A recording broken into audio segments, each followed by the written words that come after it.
En 2019, en Corea del Sur, ocurrió algo aterrador que dejó al mundo entero en shock. Un caso tan perturbador que demostró lo que puede pasar cuando el anonimato digital se convierte en un arma mortal.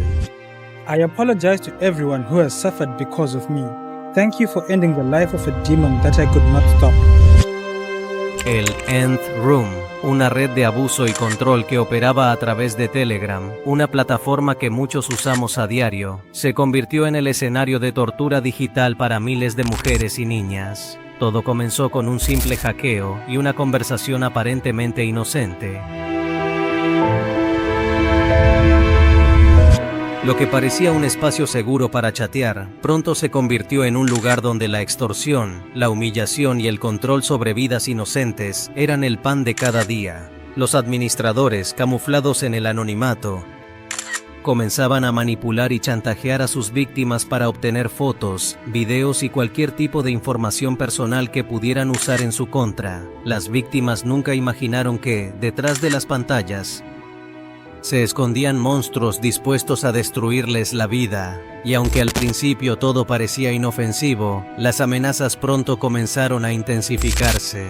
Si no haces lo que te pido, te destruiré. La vida de esas chicas ya no les pertenecía.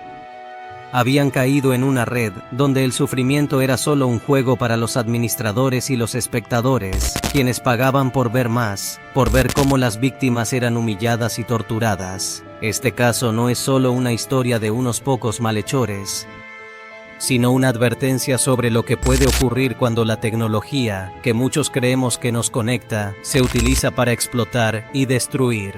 Nth Room no fue solo un espacio de abuso digital, fue un recordatorio de lo que puede ocurrir cuando las redes sociales y plataformas de mensajería caen en manos equivocadas. Hoy, te contaré cómo el Internet, que todos consideramos seguro, se convirtió en una trampa mortal para miles de personas, y cómo lo que sucedió en Nth Room podría ocurrir en cualquier rincón de la web. En cualquier momento. Todo comenzó con un simple hackeo, un error que se transformó en una pesadilla. Lo que parecía un lugar común, como Telegram, se convirtió en un campo de batalla donde miles de personas se convirtieron en cómplices de un crimen impensable. A través de esta plataforma, los administradores comenzaron a tomar el control de las vidas de sus víctimas, no solo con amenazas, sino con la manipulación más atroz imaginable. En un principio, todo parecía inofensivo. Los administradores contactaban a sus víctimas a través de falsos trabajos o castings de modelaje. Al principio, las chicas pensaban que solo estaban hablando con alguien común, sin imaginar que su vida iba a ser desmantelada.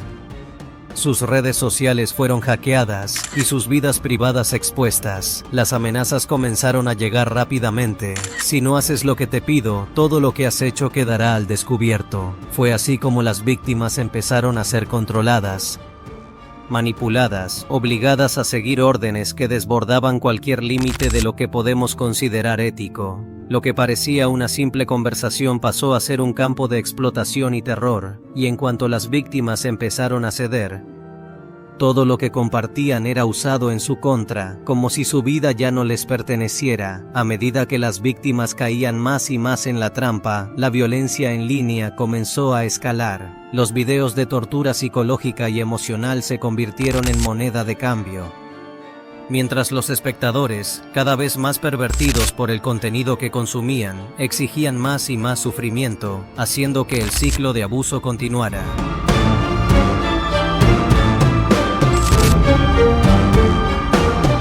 Lo que siguió fue aún más perturbador. La manipulación de los administradores se hizo más sofisticada, y las víctimas pasaron de ser controladas por simples amenazas a ser presionadas para realizar actos cada vez más humillantes y dolorosos. Las órdenes no se detenían, y lo peor es que las víctimas no tenían otra opción que cumplirlas, bajo el constante miedo de que todo lo que habían compartido, todo lo que eran, sería expuesto al mundo. Lo que comenzó con fotos privadas y conversaciones íntimas, pronto se transformó en algo mucho más siniestro. Las chicas fueron obligadas a grabarse desnudas, a escribir palabras humillantes en sus cuerpos con cuchillos, a hacerse cortes en partes íntimas, y todo en vivo, mientras los administradores y los espectadores observaban y se alimentaban de su sufrimiento. Estas órdenes no solo afectaban su cuerpo, sino también su mente. Al principio, las chicas pensaban que tal vez podrían escapar, que esto podría detenerse, pero cada vez que cumplían, los administradores pedían más, siempre más. Las amenazas se volvían más agresivas. Si no haces lo que te pido, perderás tu familia, tu vida, tu reputación. Y por supuesto, el miedo las mantenía atrapadas, sin ningún camino de escape. Cada vez que una víctima pensaba que había tocado fondo, los administradores empujaban más lejos los límites de la degradación. Las chicas no solo debían cumplir las órdenes, sino que tenían que grabar todo lo que hacían y enviarlo como prueba. Si alguna de ellas se negaba a seguir, las consecuencias eran inmediatas. Sus peores temores se materializaban. Videos íntimos y fotos privadas eran filtrados en las redes sociales, y las chicas no podían hacer nada para detenerlo. En este lugar de tortura digital, la vida de estas jóvenes ya no les pertenecía. Estaban bajo el control absoluto de los administradores, y todo lo que hacían, todo lo que sentían, era usado contra ellas. El ciclo de abuso parecía no tener fin. Pero las cosas no se detuvieron ahí. No solo estaban humillando a las víctimas, sino que el control sobre ellas se fue intensificando cada vez más. Las órdenes no eran solo sobre fotos y videos. Los administradores empezaron a pedir pruebas de todo lo que las chicas hacían. ¿A qué hora te levantaste? ¿Qué comiste? Mándame una foto. Un control total sobre cada aspecto de sus vidas. Las víctimas comenzaron a recibir demandas mucho más graves. No solo estaban siendo humilladas con fotos desnudas o escritos en sus cuerpos. No, las estaban forzando a cortarse con cuchillos, a escribir mensajes de esclavitud en sus cuerpos, todo para complacer a estos monstruos detrás de la pantalla. Las chicas ya no solo temían por su privacidad, sino por sus vidas. Los administradores no solo controlaban sus cuerpos, sino sus mentes. Las víctimas tenían que cumplir con todo lo que les pedían. Si decían no, todo lo que habían compartido se haría público. Todo su sufrimiento, todas las imágenes y videos eran enviados a sus amigos, a sus familias, y la vergüenza sería eterna. Y lo peor es que todo esto se estaba transmitiendo en vivo. Mientras esas chicas sufrían, cientos, miles de personas veían y disfrutaban de su dolor. Para los espectadores, esto ya no era solo ver un video, era un espectáculo, y lo peor es que pedían más dolor, más humillación, más control. Cada vez se ponía peor, y lo más aterrador de todo es que las víctimas pensaban que si no lo hacían, su vida quedaría destruida. ¿Quién podría escapar de algo así? Las cosas empezaron a salirse de control rápidamente. No solo era un grupo de personas manipulando a sus víctimas, no.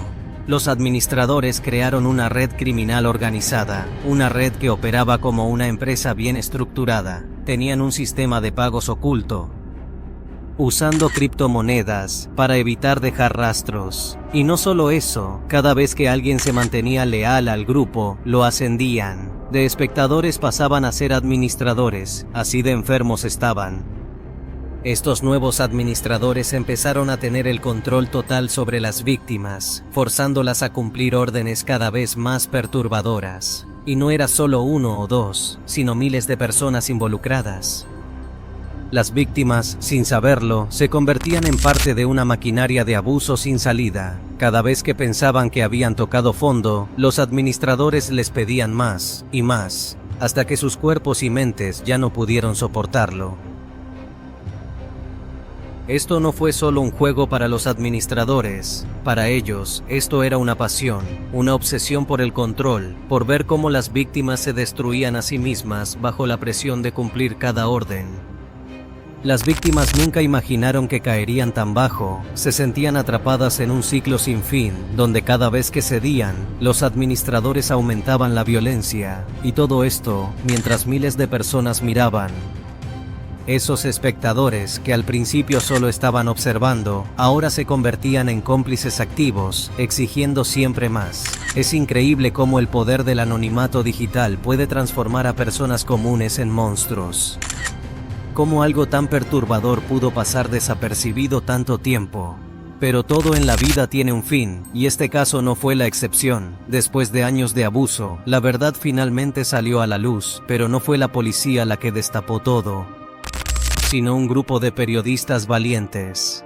Team Flame, compuesto por 2 estudiantes universitarios, decidió infiltrarse en estos grupos oscuros, crearon cuentas falsas y se metieron de lleno en esos espacios. Al principio, nadie los sospechó, se ganaron la confianza de los administradores, lograron obtener pruebas y empezaron a recopilar toda la información necesaria para exponer la verdad. Lo que descubrieron fue aterrador. Estos grupos no eran solo un conjunto de personas observando torturas, eran una red organizada con pagos en criptomonedas, cuentas secretas y una estructura que permitía que los abusos siguieran sin ser detectados.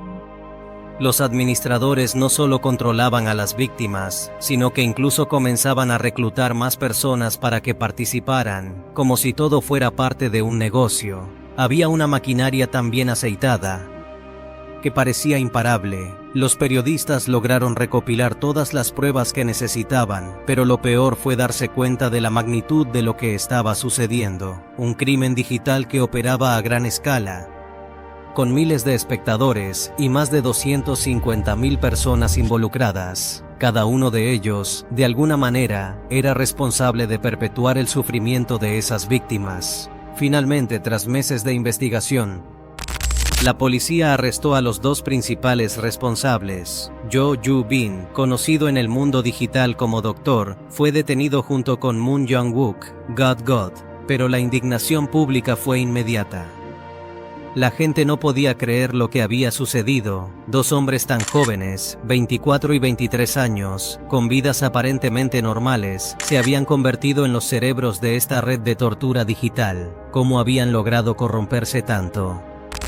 Y lo más aterrador de todo, un porcentaje sorprendente de la población coreana había formado parte de este circo macabro. Con 250,000 personas involucradas, un 1 de cada 100 ciudadanos coreanos se convirtió en espectador de los horrores que se llevaban a cabo en esas salas de chat. Esto hizo que la indignación no solo fuera hacia los administradores, sino también hacia los que consumían ese contenido. Porque, ¿qué tipo de personas se convierten en cómplices de un crimen tan horrible solo por ver sufrir a los demás?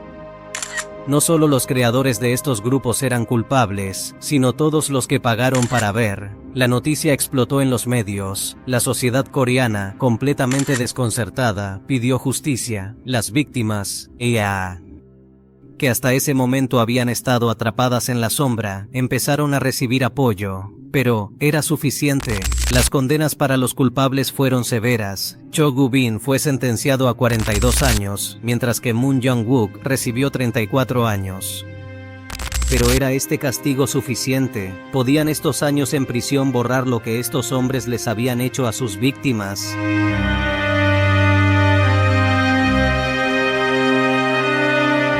Las sentencias de los culpables llegaron, pero la justicia no puede borrar el daño.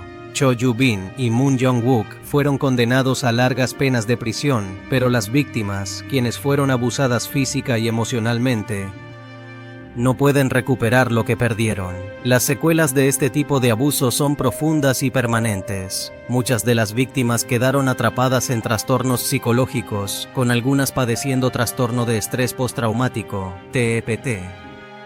La vergüenza, la culpa y el miedo les persiguen a diario, mientras que otras temen que los videos y fotos privadas, que fueron tomadas de sus vidas más íntimas, resurjan. El daño no solo fue hacia las víctimas directas, sino que afectó a sus familias. Imagina ser una madre o padre y ver cómo la vida de tu hija se ve destruida sin poder hacer nada para detenerlo. Para muchas de estas familias, el sufrimiento es interminable. A pesar de las condenas, las cicatrices psicológicas que estas víctimas llevan consigo probablemente nunca se curen. El terror de saber que sus vidas fueron expuestas, que no hay forma de borrar lo que sucedió, es algo que no se puede quitar con una sentencia de cárcel. Pero el problema no termina ahí. Aunque se logró cerrar Nth Room, las plataformas en línea siguen siendo terreno fértil para estos crímenes. En Corea del Sur se siguen presentando más de 6.000 casos de delitos sexuales digitales cada año, y solo un pequeño porcentaje termina con una condena. La tecnología, que debiera ser una herramienta para acercarnos y mejorar nuestras vidas, sigue siendo utilizada para explotar y destruir. El caso de Nth Room nos deja con preguntas difíciles de responder. ¿Cómo es posible que una red de abuso tan grande se haya podido mantener durante tanto tiempo? ¿Cómo llegamos al punto en el que miles de personas se convirtieron en espectadores del sufrimiento ajeno, sin remordimientos? Y lo más aterrador de todo, ¿cómo sabemos si esta historia es la única o si hay otras que aún permanecen en las sombras, esperando ser descubiertas? La tecnología es poderosa, pero también peligrosa. Las aplicaciones y plataformas que usamos a diario, como Telegram, pueden ser usadas para lo peor de la humanidad. Lo que ocurrió en Nth Room es un claro recordatorio de lo que puede pasar cuando el anonimato digital se convierte en un refugio para aquellos que buscan destruir vidas. Hoy, el Internet sigue siendo un espacio donde se puede esconder todo tipo de crímenes. Pero también es un lugar donde podemos luchar por la justicia, donde podemos, como sociedad, garantizar que estos horrores no se repitan. A las víctimas de Nth Room se les dio justicia, pero nunca podrán borrar el daño. Sin embargo, nosotros, como sociedad, debemos asegurarnos de que todo lo que ocurrió no quede en el olvido. Debemos tomar responsabilidad y actuar. La tecnología no debe ser usada para destruir, debe ser usada para conectar, para ayudar. Y si no somos cuidadosos, si no vigilamos lo que ocurre en los rincones oscuros de la web, la próxima víctima podría ser cualquiera de nosotros. Mantente alerta, mantente seguro.